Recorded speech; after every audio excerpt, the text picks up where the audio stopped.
Good morning, welcome to the next podcast of Andy Collier-talks cricket memorabilia.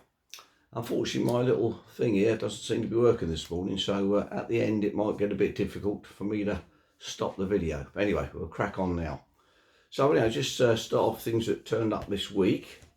Keith Summerfield's catalogue here, that turned up this week. Also a little present he sent me with a scorecard there, which was England v West Indies 1975.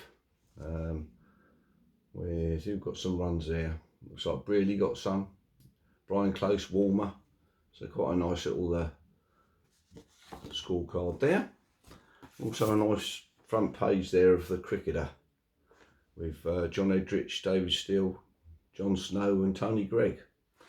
All their England stuff, looking at the cricketer. So that's quite a nice little present there from Keith. The only other thing that turned up this week was this nice Peter May. Bit of a handmade jobby. Peter May's signature in the middle there. Got all this stuff here. What's it got on there? Captain of Surrey in England. So we're looking at 1950s here, mid-50s. Peter May, one of the world's finest batsmen. All handwritten down here. I wonder what the rest of his album would have been like. But nice one there of Peter May. As we said on there, one of the finest Surrey in England players. So nice to have to assign one there for him.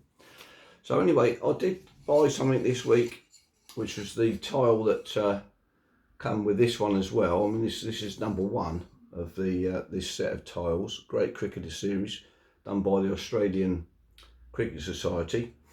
Percy Winker there. Might not have said that right.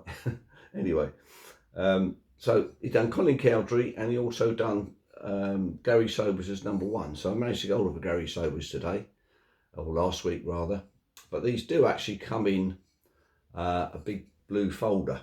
And I know John Philby's got that, but I've not managed to get one with a folder in, but quite happy with the two tiles. So why he only made two tiles is probably because he was his favourite players, I imagine. But anyway, so I'm pleased to get the Gary Sobers to go along with Colin Cowdrey. So this week, we're doing quite a bit of research this week. Roger Packham himself about Farncombe Cricket Club and all sorts of other bits and pieces involved with it when it started, this, that and the other. And it was started back in 1866 by James Street, beg your pardon, and Julius Caesar. There's also William Witcher was another one that started off, but I can't find a photograph of him. Anyway, we managed to find a photograph of James Street. Bit of a fuzzy one, blown up there, but there he is. James Street, and here he is here, and the photograph actually found him, which is in Nottinghamshire, Three Guns book, I think it was called, by Peter Wynne Thomas. And there he is at the back there. He was umpire at the time. I think he played a few games, quite a few games for Surrey, and 181 matches he umpired, including the 1890 Test match at the Oval, which England won by a couple of wickets, I think. So it's nice to get that photograph sorted. So we obviously got the Julius Caesar one, which is quite easily available. So anyway, we're going through all this information.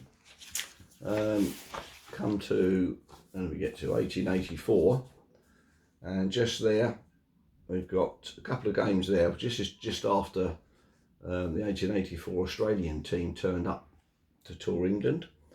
And we've got Broadwater v Surrey Club at Broadwater, H.F. Boyle and G. Alexander, who was the manager as well. We're also down here and played Esher v Broadwater at Esher. George Lohman, Alexander, Boyle, Scott played for Broadwater. So that's quite a nice little link there, which I didn't find previously when I was doing research for my book, so I'm glad that sort of turned up. But what we didn't realise was that Farncombe actually had a team. Farncombe United Cricket Club started a team in 1864 and was still playing in 1910, which I didn't realise, so that's a bit more information there. It's all played at a lovely Broadwater ground. So there's my 1884 paragraph chapter for the 1884 Australians, which is not done yet, unfortunately, so that will be coming. Just in case you wanted to know, they came over on the SS Sutlej. That's whether I said that right or not, don't know. But also mentions in here that some of the players went on to play local matches. And I've got down here some of the players played in various clubs around the capital to gain some practice, with Alec Balliman and George Giffin playing for City Ramblers at Battersea Park. So that's just up the road, really. It says the pair had great fun in this match as the opposition were unaware of their inclusion. Giffen took a hat-trick, and when the pair batted together, they ran an 8. The opponents were only aware who was in the Ramblers team after the match, when the pair placed their bags prominently in the tent when the match was done. This at first caused some resentment to the opposition, but after a couple of beers they embraced their pair. So that's a nice little story there from the 1884 series. So just behind me today we've got this Barbados little trophy there that I got a few years ago.